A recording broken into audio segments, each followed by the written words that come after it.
Hey Casper Warriors, today we're going to be looking at some fresh ideas in the Queen and Rook endgame study. Let's dive into this endgame study. This is one of the most common positions that you're going to come across in the Queen and Rook endgame. So I don't want you guys to be memorizing moves. I just want you to memorize the strategies that we are using. If anything, it is time to make use of your photographic memory and just remember these structures I'm about to show you. First, let's look at the don'ts, or what not to do in the Queen and Rook endgames. So this is the first drawish scenario that can occur on the board, where your queen is on c6 and your king is on e5, while opponent's king is on d8 and their rook is on f8. In this case, it is white to move. In my childhood, I ran into this position quite a number of times and I was getting trapped each and every time easily. It looks like you just have to play king e6 in this position in order to checkmate your opponent quickly, but nope, that's not how chess works. In this position, black can simply go rook f6 check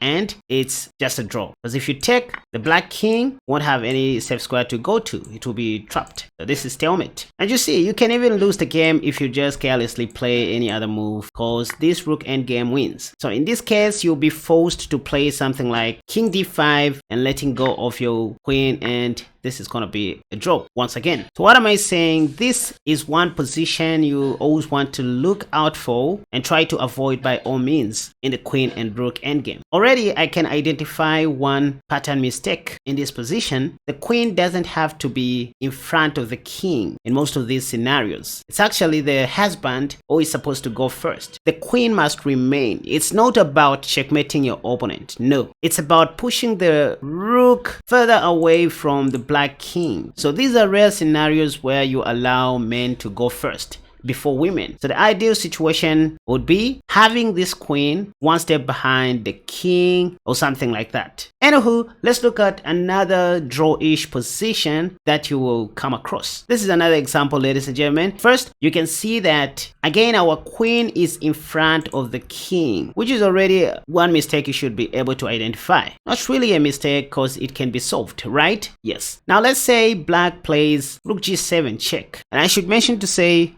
if you don't play this correctly, it will oftentimes be resulting to a draw. In fact, give this to Stockfish, it will say this is a pure draw. So these are rare cases when you might mess up the game, but at human level, this can still be winnable. So again, if you make a mistake and play something like king f6, hoping to checkmate like that, or like this, given a chance, once again, black can just play rook g6 check, and there's nothing you can do about it. Even if you take, this would just be stalemate.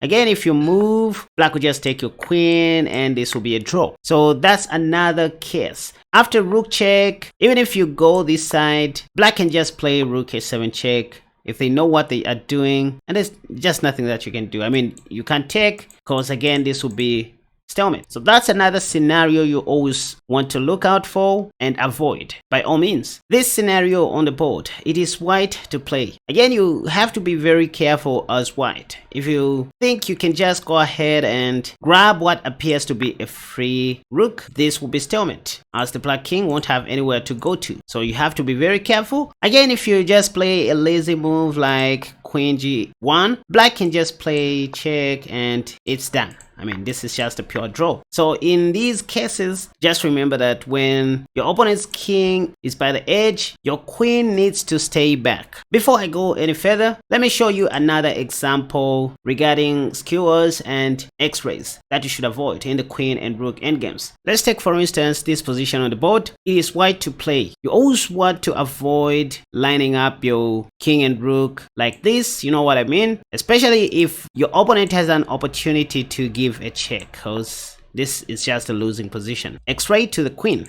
So you don't want to hang your queen like that. And lastly, the other thing to always keep in mind is the 50 move rule. Yes, the 50 move rule in chess allows your opponent to claim a draw if neither of you has moved a pawn or captured a piece for the last 50 consecutive moves. This rule prevents games from continuing indefinitely in positions where a win or draw cannot be achieved. And it can be claimed either by players stopping the clock or appealing to an arbiter in over-the-board play, or it's often automatic in online games like on chess.com and lichess. So this rule basically states that a player can claim a draw in chess if no one moves a pawn or captures a piece. This does not apply to checks. Only two conditions. One, if no one moves a pawn, and two, if no one captures a piece for 50 consecutive moves. And that's what you're going to see most advanced players doing in these queen and rook endgames. In this case, you will see a disadvantaged player getting a pen and start counting the moves. If you fail to checkmate them with your queen by move number 50, they are at liberty to claim a draw. So that's another thing you want to keep in mind when it comes to queen versus rook endgames, because there are no pawns here and you're not going to capture any piece for free unless your opponent blunders. Right, so now that you know the don'ts or what not to do in the queen and rook endgames, let's look at the do's and the strategies that you can follow to win these kinds of endgames. Alright, here is the first common example, and this is what you want to do, guys. Remember what I said, you want the man, the head of the house, the king, to be in front of the queen in these cases. So this is the best example. Always think of this example. So in this case, it would have been a lot easier to win if it was black's turn to move. For example, if they played this, would have played queen e8, and that was going to be it. But in this case, it is white to play, so would have to do it by zugzwang. Actually, there are two ways in this position to achieve this, either queen h2 check or queen b8 check. Queen b8 check is easy to see, because if rook g8 is played, we simply have queen h2 checkmate. So after queen b8 check, the black king has to go to h7, and now it becomes easier for us to play queen e8. Remember what I said, the man or the king has to be in front and the queen one step backwards, like this. So they have to see each other like this all the time. In this case, you have to be controlling these squares with your king. Whichever way you find to do that, all up to you, but just ensure to control the surrounding squares around your opponent's king with your king. So as you can see, black can't move their king, else they are going to run into queen f8. This is a pin and the rook will die. So the rook has to part ways from the king and go elsewhere, probably here or whatever. Now this should be simple for you guys. You just have to find a ladder method to win this rook. For example, if I were you, I would play queen e4 check, and maybe after something like king h8. As a human, I see queen h1 check instantly, because if that rook covers, I have queen a8 checkmate. And if they don't cover like that, let's say they play this move, I can safely go queen g2 check. If king a8, I'll go queen h2 check. Again, if the rook comes back, I have checkmate like that. The king goes like that. That's when I capture the rook. So it's all about what pattern I come up with. After queen g2 check, if black doesn't go back, and let's say they just play this move, again, this would be checkmate, pap, because the rook is far away from the king. So, pap. Again, when it comes to queen and rook endgame, always remember this position where your queen is one step behind the king. So again, the rook has to part ways. It has to go all the way back. You have queen e4 check. At this point, it's just a matter of technique. Your first goal is to capture that rook. Give it a chance. You just want to checkmate like this. I mean, there's no need to capture the rook in that instance. So if they play something like pap, this would be a lot easier. Once again, you have queen h1. If rook h7, you have queen a8 checkmate. If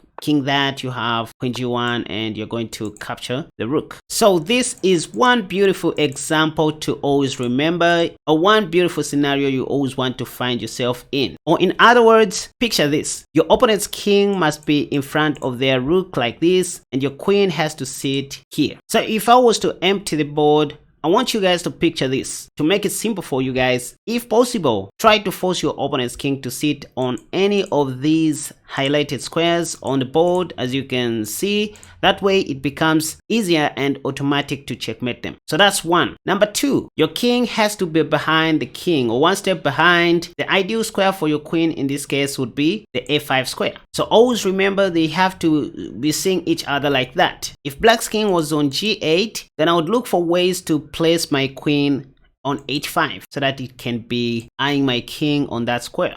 If black's king was on g1, I would find a way to put my queen on h4 so that it would be eyeing my king on f3 like that. If black's king was on b8, I would find a way to position my queen on a4 so that it would be eyeing my king on c3. So these are patterns to look out for on the board, and believe you me, this is how a mind of a master works. This is all they think about when they are playing the game of chess, especially in the queen and rook endgame. By the way, this is what we call in chess pattern recognition. Other places to consider putting your queen are places like here, where it stares at your king like that, even here and here, etc. I hope that makes sense. Let's look at goal number 2. Goal number 2, you have to be controlling these highlighted squares that surround your opponent's king with your king. In other words, ensure that there's only one step between your king and your opponent's king. It could also be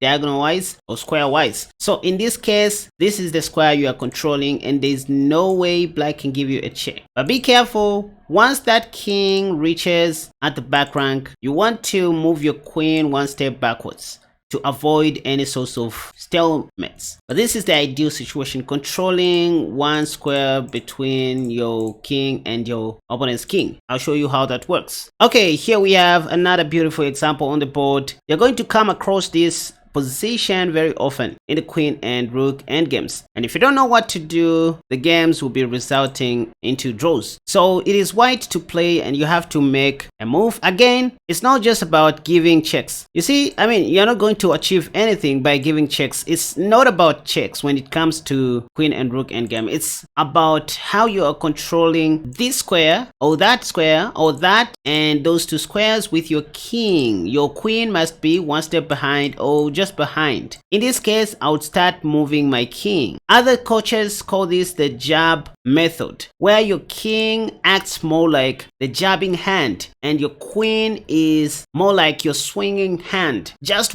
waiting to strike at the right moment. So you go king e5. It is the king that is supposed to be moving, not your queen. You're just using your queen to limit the squares of your opponent's king and rook. The ultimate goal is to separate the opponent's king from their rook. So let's say black plays rook f8. Here we can go queen h3 check, trying to create the ideal position. By the way, you can see we want maybe to force that king to sit there, or maybe to put our queen somewhere here. At this point, we are not thinking of checkmating our opponent's king. It can't work easily.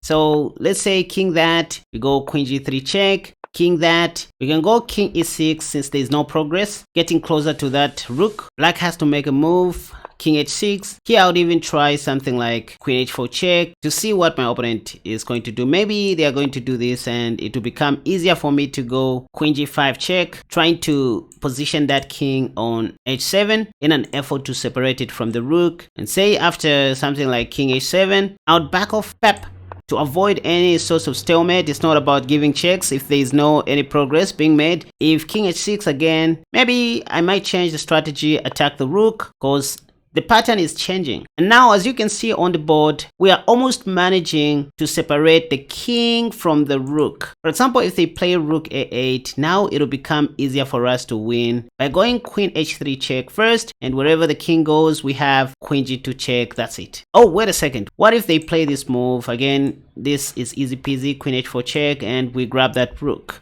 What if they play this move? Again, that is easy peasy, queen h3 check, and would win the rook. So you can see what I was doing, just moving my king, trying to eat the space. Or what if they just play rook back to h8? Well, I wouldn't play king f6 because of rook check. The square I want to be controlling at best is this square. So I would do a little zoom zwang by allowing this check to happen first and then go king f6. Oh, but Kaspa, you said this can be a draw. No, you missed my point. Black has a square to put their king. So if anything, cut the space, attack the rook with your king. Cut the space, attack the rook with your king. If that doesn't work, move your queen behind the king, limit your opponent's king moves, control the squares that surround your opponent's king. So those are the strategies. It's not an easy task, but it works if you follow the jab method, where your queen stays behind the king, one step backwards. Okay, another example before I conclude. It's black to play, and automatically they would play something like rook check in this position. What would you do here? Just go king c5. There's no stalemate, right? There's still many moves for the king. I mean, the king is not at the back rank, so they're not going to sacrifice the rook this time. So now let's say black plays king c8. What would you do? Take a moment. Let's see what you think. Correct if you said king c3. This works because you can control this square with your king, and it is good that your queen is behind your king.